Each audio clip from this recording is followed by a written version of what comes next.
dami ng nabanggit na pangalan, meron na ba tayong nalutas? Meron na bang napanagot sa kanilang mga kasalanan? Lalo na itong mga kawatan na bukang bibig ng taong bayan. Congressman Saldico. Congressman Rizalnico. Kay Saldico. Congressman Saldico. Si Kong Saldico. Para sa kay Saldico na dapat at least 25%. Isa sa mga mastermind nila dyan, si Saldico. Hirap na hirap pa silang banggitin.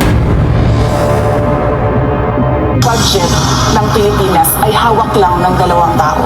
Hawak lang siya ni Congressman Zaldico at ni Congressman Martin Romualdez.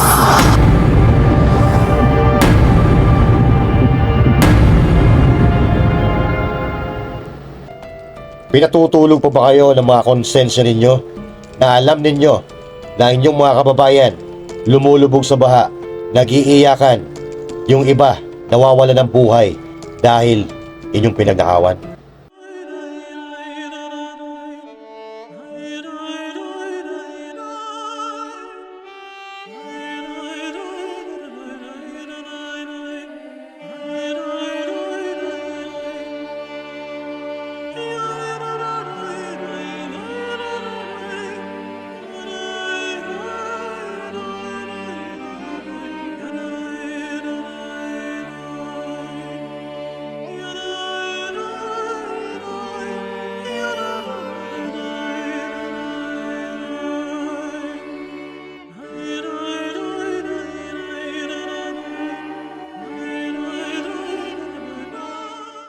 Banateros, boses ng ordinaryong Pilipino. Banateros ay walang makakaawan.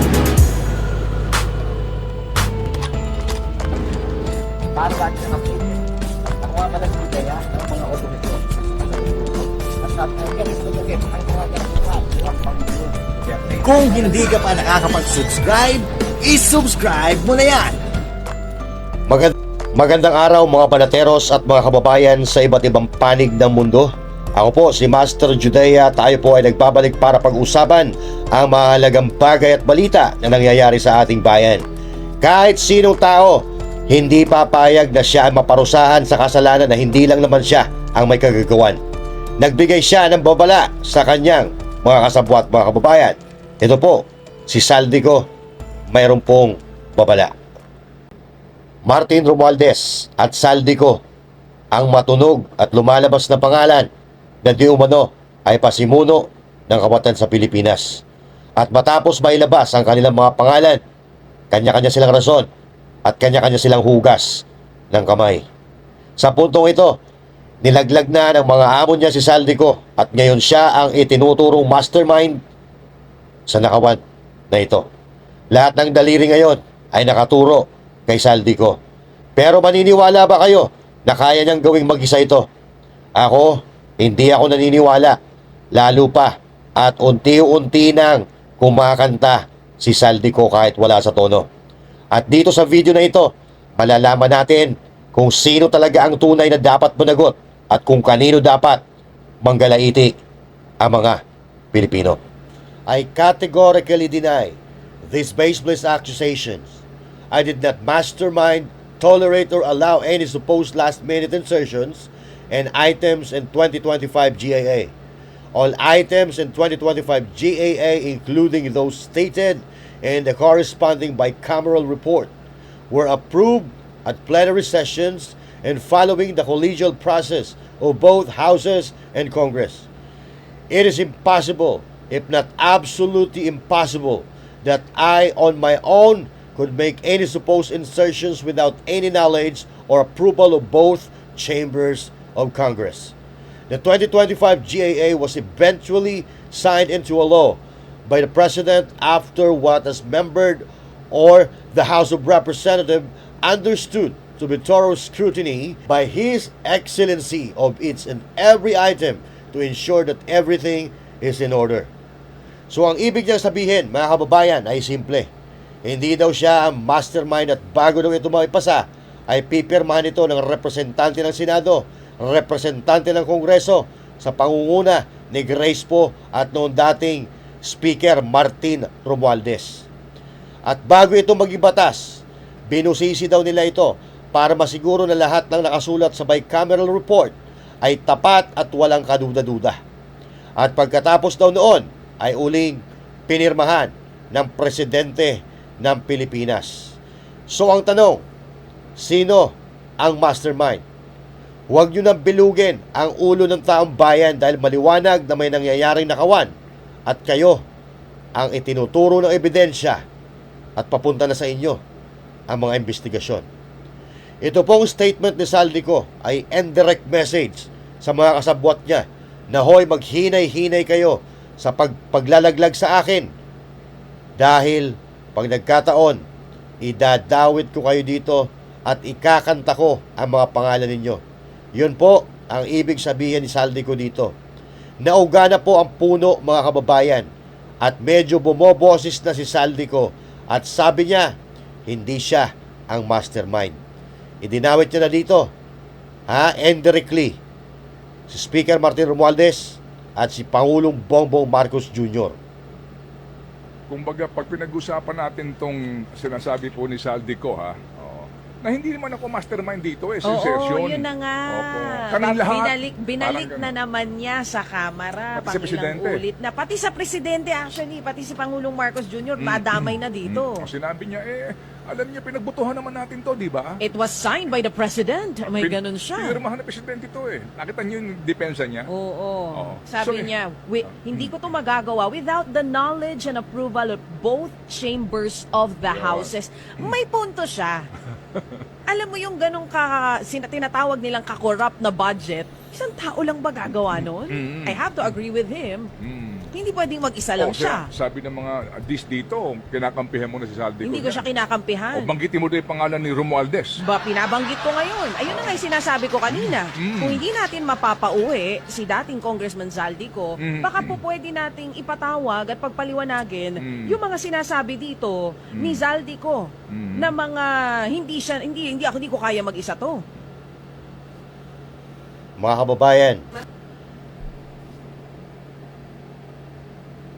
Mga kababayan, simple rules of science. Hindi uuga or hindi gagalaw ang sanga kung hindi uuga ang puno. At dahil dito, mukhang nag-iisip na naman ng paraan ng kasabwat o mga kasabwat ni Saldico kung paano sila aatake na hindi madadamay ang kanilang mga pangalan. Pero katulad ng lagi nating sinasabi, ang mga buhaya, kahit damitan mo ng maganda, ay mananatili pa rin buhaya. Hindi nila maitatago ang tunay nilang katangian at katauhan. Hindi ito ang unang beses na na-involve ang kanilang mga pangalan sa pangangawat sa bansang Pilipinas.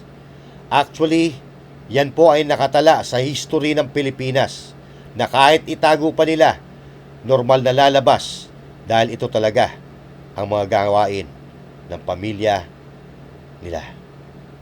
Reaction lang doon sa mga lumalabas sa Senate hearings, allegations of bags of money being delivered po kaila Congressman Saldico, Congressman Romualdez. Do you have any reaction on that? Billions of money po. Well, matagal naman namin na alam yan dahil matagal naman na yan pinag-uusapan. Simula pa lang noong pagpasok namin as President and Vice President, naririnig na namin yung delivery ng mga pera na nakalagay sa mga suitcases. Pero ngayon lang siya lumabas in public dahil merong witness na nagsabi na siya mismo ang nagdadala nung mga suitcases na yun. Hindi siya odd for Martin Romualdez because he was already involved in heavy luggages doon sa Okada case. Kung maalala ninyo, doon sa State of Delaware case sa Amerika, nabanggit na yung pangalan niya doon at nabanggit na rin yung pangalan niya doon na tumatanggap ng pera na nakalagay sa luggages. So, ganun talaga yung modus nila. You weren't surprised? Hindi na ako nagulat, ma'am. Kasi nababalita naman na yan noon. At kahit gaanong pilit nailigaw pa nila ang investigasyon, lalabas at lalabas pa rin kung sino talaga ang tunay na salarin. Dahil hindi na nila maloloko ang mga Pilipino. Tulad ng lagi kong tanong, paulit-ulit, hindi gagalaw ang nasa baba kung walang basbas ang nasa itaas. Kaya nga, may hierarchy, di ba? May boss at may mga empleyado para smooth ang daloy ng trabaho. Lahat ng opisina may boss at ang bawat empleyado sa ilalim ng boss ay hindi gagalaw kung walang utos ng kanilang boss. Huwag kayong tanga dahil hindi kami mga tanga. Sila po ba yung mga pangunahing sindikato dito sa Anomalya, yung mga kongresista? Eh, wala kaduda-duda naman eh. Marami sa kanila involved. Walang kaduda-duda yan. Ito nga, hirap na hirap silang banggitin pa yung isa sa mga mastermind nila dyan, si Saldico. Hirap na hirap pa silang banggitin. For some reason, hindi ko rin alam kung bakit takot na takot. Ibig sabihin, it's a public knowledge inside Congress kung gaano ka-powerful yung tao na yan. No? But why is it that they're afraid to mention his name? Why? Diba? Nakakalungkot isipin. Mayor, for the record, ang sa tingin niyo ang mastermind dito sa Saldico? Hindi ko alam. Baka meron pa mas mataas sa kanya. Hindi naman basta-basta gagalaw yan. Diba? Correct. Hindi basta-basta gagalaw ang isang tao kung wala nag-uutos nito. Dahil ang boss hindi naman yan gumagalaw. Ang boss ay nag-uutos. At yung mga inuutosan niya, yun ang gumagalaw. At sa sobrang laki at sobrang laking nakawan na nangyayari sa bansa natin, hindi ito kayang gawin ng nag-iisang tao lang. Pero hanggang ngayon, itong mga kasabwat at magkakasabwat, patuloy pa rin na nagmamaang-maangan. Ang masama pa dito, para yung ginagawa nila ay dapat pang pasalamatan sila ng mga Pilipino. Sobrang kakapal na talaga ng mga pagbumuka ng mga demonyo na ito. Chair. But one thing that I found out, there are actually only 3 players, main players yan. Yung mga korap na politiko, yung mga korap na mga bureaucrats, and we're talking about infra, ibig sabihin mga korap na DPWH officials, at yung mga korap din ng mga contractors. Lahat sila korap dyan. Yun ang hindi ko matake. Di ba? Parang pinapalabas mo pa na korap ako, ay yan na, mag-aaway na tayo dyan. Ano? Sa unang-una, sabihin ko nga, kung bulok ba ako, lalabanan ko yung mga very powerful na tao dyan. Diba? You have to make sure that you have the moral ascendancy bago mo labanan yung mga tao. Otherwise, masisira ka din. Imagine, hindi man lang nila naisip na paano ang taong bayan. Nakaka-insulto pa. At ito nga, lately nga, sinabi pa na yung involved na congressman dyan, si Saldico, he did not abandon it. It was a sacrifice. My God! Nagdakaw ka ng bayan, kasi sasabihin mo, it was a sacrifice on your part. And it's not an abandonment. Ganyan na ba kababa yung standard natin sa Kongreso? So yon mga kababayan, para gusto pa nila ipamuka na may utang na loob pa tayo sa kanila dahil nag-resign sila. At yan din po ang sinabi ng mga bata ni Martin Romualdez na itong ginawa ni Martin Romualdez na pagre-resign ay sakripisyo para sa kanya. Mga kababayan, parang nakakaloko ito. Utang na loob pa natin na nag-resign sila. Putang ina nyo talaga. At ito pa matindi. Hindi pa sila nakontento sa DPWH. Pati ang DOH, mga kababayan, ay ginagapang na rin pala ng mga buhaya. Pangalawa, hindi lang dyan, natatapos dyan. Meron pa yung DOH. Akala nila wala sa front site namin yan. Yan, si Ted Herbosa. Malapit ka na rin. Ganun, no? Marapit So, na hindi rin lang DPWH? hindi yan. Marami pa yan. Pero nangyayari dyan sa DOH, isa pa yan. Kaya, akala nyo, so far so good, wala kayo sa front site namin. Malapit na kayo dyan. Alright. So, malapit na kayo dyan, Ted Herbosa. Si Ted Herbosa po, mga kababayan, ayan. Ted Herbosa. Siya po ang kasalukuyang sekretary ng DOH. si Ted Herbosa. Isipin nyo na lang, mga kababayan, kung ang lahat ng ahensya ng Pilipinas ay may nakawan, ay wala talagang matitira sa taong bayan. Dahil nakikita nyo ngayon, yung ibang politiko, pilit pang pinagtatakpan ang kanilang mga katsokaran, tulad ni Soto, tulad ni Lacson, ng mga tulpo, na halata-halata naman na meron silang pinagtatakpan. Pero huwag kayong mag-alala, dahil ang Diyos na ang gagawa ng paraan. Kung hindi nila kaya sa santong dasalan o sa santong paspasan, si Lord na ang bahala sa mga hinayupak na yan. Malalaman at malalaman ng mga Pilipino kung ano ang kanilang ginagawa na kalokohan sa ating bansa, sa kabanambayan, at sa atin mismo ng mga Pilipino. Kaya mga kababayan, huwag tayong titigil na bumoses. Dahil pag marami ang sumisigaw, mas mabilis tayong mapapakinggan. At ako po, si Master Judea, maraming salamat mga kabanateros, mga kababayan sa iba't ibang panig ng mundo. Magkita-kita po tayo muli sa mga susunod na video. God bless you all, and to God be the glory. I-comment nyo kung ano po yung reaksyon ninyo.